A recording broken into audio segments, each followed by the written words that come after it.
안녕하십니까. 레지스탕스 정광용입니다. 문재인 사저 앞에서 시위를 하던 시위대를 문재인 부인 정수기 여사가 고소를 했습니다. 그런데 내용을 살펴보니까 아주 제목도 무시무시하네요. 그런데 문재인과 민주당 이 좌파 그들은 어땠는데, 자기들은 어떻게 해놓고 지금 누구를 고소하는지, 자기네들은 박근혜 대통령님과 이명박 대통령께 이명박 대통령의 사저로 몰려가서 문재인한테 하는 것 이상으로 해놓고 지금 이게 뭐하는 짓입니까? 그때 문재인은 대통령이었습니다. 그때 문재인은 대통령으로서 이명박 전 대통령한테 어떤 조치도 취해주지 않고 있다가 자기가 막상 당하니까 고소를 해요. 이건 참 후한무치하고 내로남불을 떠나서 정말 낯뜨거운 그런 현상입니다. 문재인 전 대통령 측이 경남 양산 평산마을 사저 앞에서 과격 집회를 했다는 보수성향 단체 회원들을 모욕 등 혐의로 고소했는데 이 죄명이 엄청납니다. 좀 이따 이야기하겠습니다. 어제 평산마을 비서실 명의 보도자료를 통해서 민 형사상 책임을 묻겠다고 밝힌 지 하루 만에 고소를 제기했습니다. 문재인 지가 변호사니까 고소 잘 하겠죠. 문제는 욕설과 고성을 했다는 그걸로 고소를 한다는 것인데, 물론 제가 보수 집회를 태극기 집회를 주창한 사람으로서 저는 우리 보수는 욕설을 해서는 안 된다고 생각하기 때문에 욕설을 지지하는 것은 절대로 아닙니다. 그러나 자기네들은 더 엄청난 욕설을 마음대로 해놓고는 지금 이런다고 이게 말이 되느냐. 고소인은 문재인, 김정숙 두 이름을 올렸는데, 문재인 내외는 퇴임 후 경남 양산 하북면 평산마을 사저에 입주한 뒤 거의 매일 이루어지는 보수성향단체의 집회와 시위 과정에서 발생한 인신공격, 성욕설 등을 처벌해야 달라는 취지로 이번에 경찰 고소를 진행한 것으로 알려졌습니다. 그러면은 똑같이 박근혜 대통령한테 걔들이 어땠나요? 입에 담을 수 없는 그런 짓들을 하면서, 또 이명박 대통령 같은 사저니까 이명박을 비교해야 되겠죠. 같은 사저에서 일어난 일이니까 이명박 대통령한테도 몰려가가지고 사저로 몰려가서 퇴임한 지 얼마 안 되는 이명박 대통령한테 말로 다 할 수 없는 그런 이야기들을 해놓고 지금 이럽니다. 피고소인은 집회를 주도한 보수성향단체 소속 3명과 신원이 특정되지 않은 불상자 1명 등 4명이라고 하는데, 여러분 다 누군지는 아시니까 저도 누군지 이야기는 안 하겠습니다. 문재인 내외는 이들이 사저 앞에서 집회를 하는 동안 위법 행사에 대해서 처벌을 구한다는 내용을 고소장에 적시했는데, 구체적인 혐의로는 욕설 및 허위 사실을 반복적으로 유포한 모욕 및 허위 사실을 적시한 명예훼손. 허위 사실이냐 아니냐, 이거 재밌어지겠네요. 이 재판 이거 재밌어지겠습니다. 이분들이 떠들었던 게 문재인의 대통령 시절 이루어진 잘못된 것들인데 허위 사실인지 아닌지 이거 한번 따져볼 필요가 있겠습니다. 그리고 허위사실 적시에 의한 명예훼손, 살인 및 방화 등을 협박한 폭행처벌법. 야, 어떻게 이런 고소를 하면서 살인 및 방화 이야기를 합니까? 이게 말이 되는 이야기입니까? 집회, 살인, 방화, 이게 제가 태극기 집회로 서울구치소 다녀온 당사자지만은 이런 식으로는 고소 안 합니다. 이런 식으로는 안 해요, 아무도. 물론 저는 욕설하거나 그렇지 않았기 때문에 해당사도 없었겠지만은 이런 식으로 마구잡이로 생각나는 제목은 싹 다 닦아넣어가지고 엎어치기 해버리는 거죠. 그러면서 공동협박, 집단적인 협박 등으로 공공의 안녕에 위협을 끼칠 것이 명백한 집회를 개최했다. 공공의 안녕에 위협을 끼칠 게 뭐가 있습니까? 문재인 한 사람 보고 이야기하는데, 제가 이 집회를 이렇게 옹호하거나 그러자는 이야기가 아니라 문재인의 처신이 자기는 괜찮고 남은 안 되는 내로남불의 전형이기 때문에 지적을 하는 겁니다. 그리고 또 여기 제목에 또 빠질 수 없는 것이 집시법 위반 또 넣네요. 집회와 시위에 관한 법률 위반.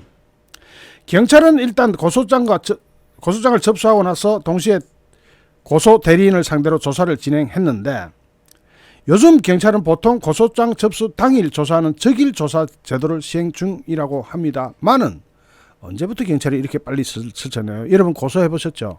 적일날 하는 게 어디 있어요? 언제 오세요? 날짜 잡아가지고 그때 하는 거지. 적일날 이 현지 경찰은 입장도 난처하겠지만 어쨌든 경찰 관계자는 고소장이 제출된 만큼 고소인 즉 진술을 들었다. 내용을 검토한 뒤에 추후 피고소인에 대한 조사 일정을 잡을 계획이다라고 이야기했습니다. 어제죠. 문재인 전 대통령 측은 그 딸내미까지 다해. 딸내미 어디에 걸려있죠? 이스타 항공 거기에 걸려있잖아요. 저거 사위. 지금 뭐 이혼했거나 말았거나 그거는 사건 발생 이후의 일이고, 문다혜도 재회 갈 때 경호실 직원까지 잔뜩 데리고 가가지고 그 비싼 학비를 어떻게 됐는지 그거 밝혀져야 되지 않을까요?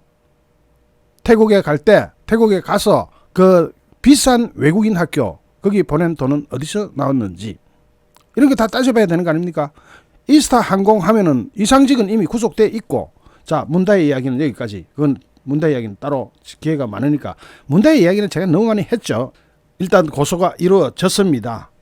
고소하겠다는 입장은 어제 밝혔고, 일단 저기 평산마을에서는 거의 매일 보수 성향 단체 6곳 내지 7곳이 번갈아 가면서 집회를 하고 있습니다. 문제는 대한민국 국민은 누구나 집회와 결사의 자유가 있습니다.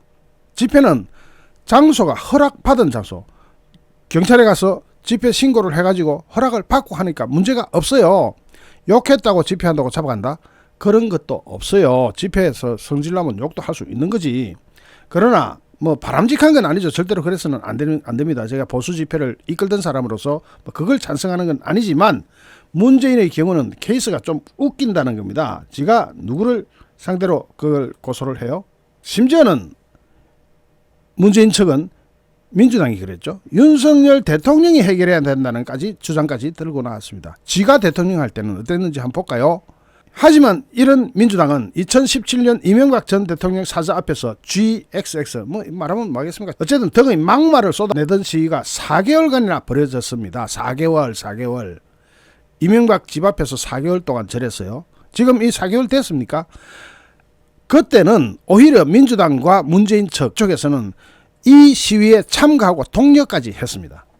지난 2017년 10월부터 이명박 전 대통령의 서울 논현동 사저 앞에서는 거의 구속을 촉구하는 단체들의 시위가 매일같이 진행됐는데, 당시 쥐를 잡자 특공대, 참나, 이명박 심판 범국민행동본부 등등 이런 단체들이 이명박 전 대통령이 구속되기 전까지 1인 시위, 단식운동, 촛불집회, 별의별 짓을 다 했습니다. 이들은 이명박 전 대통령이 감옥에 갇힌 그림이 그려진 팻말을 들고 GXX 나와라 등 욕설을 외치거나 적폐청산, 제조산업을 위한 촛불은 꺼지지 않는다 등의, 이거 보시죠.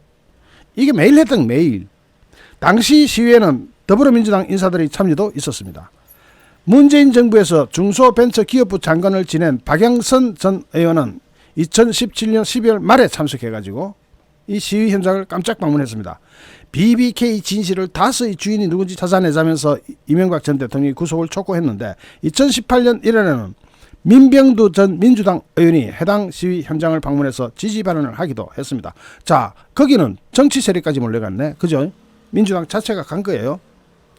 두 사람이 이명박 전 대통령이 사저 앞을 찾았을 당시 시위 현장에는 약 100여 명의 시민이 모여 있었던 것으로 알려지는데, 이에 사저 인근 주민들이 불편을 겪어야 했지만 경찰의 제지 외에 특별한 대응은 확인되지 않았습니다.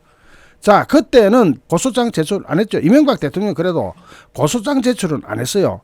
문재인도 얼마 안 있어서 감옥 가게 될지 모르는데 지금 고소를 저렇게 해야 된다? 그럼 이명박 대통령은 왜 안 했을까? 참 점잖네. 보수는 그래서 너무 점잖아요.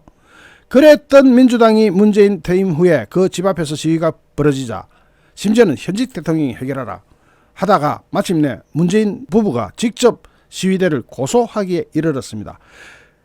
이게 참 말이 안 나옵니다. 정말 화가 나기도 하고 이게 있을 수가 없는 일이죠. 여러분이 생각할 때는 이게 납득할 수 있는 상식적인 일입니까? 자기네들은 실컷 할 수 있는, 지금 우리 보수 시위대가 할 수 있는 것을 뛰어넘은 온갖 짓을 4개월 동안이나 해놓고 그 며칠 떠들었다고 고소장 제출해요.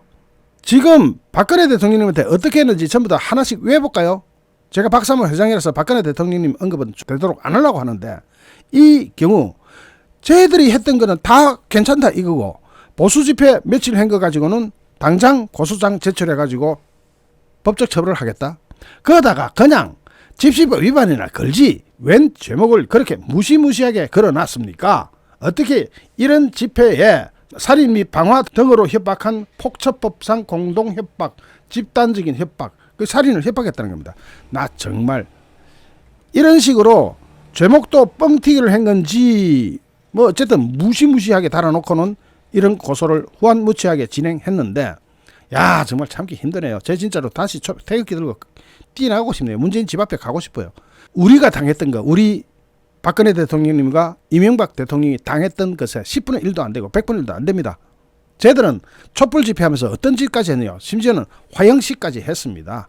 이번에 평산에서 화형식 안 했잖아요. 그 정도까지는 안 했잖아요. 이거는 진짜로 사람이 근본적으로 좀 문제가 있는 것 같습니다. 문재인 이제 엄정한 법적 처벌을 기다리고 있어야, 겸허하게 기다리고 있어야 될 사람이 고소를 해. 자, 이제는 정권 바뀌었습니다. 문재인이 덮어 나갈 수 있는 상황은 이제 끝났어요. 이미 정권 바뀌었고, 문재인이 가장 두려워할 그 사람이 대통령이 되고 또 법무부 장관이 됐습니다.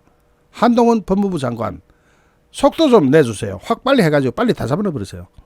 이런 사람들을 어떻게, 이게 전직 대통령이 할 일입니까? 그냥 좀 고요히 가만히 있어도 괘씸한 그런 상황에서. 잠시 후 또 다른 주제로 여러분을 찾아뵙겠습니다. 시청해주신 여러분께 진심으로 감사드립니다. 여러분 고맙습니다.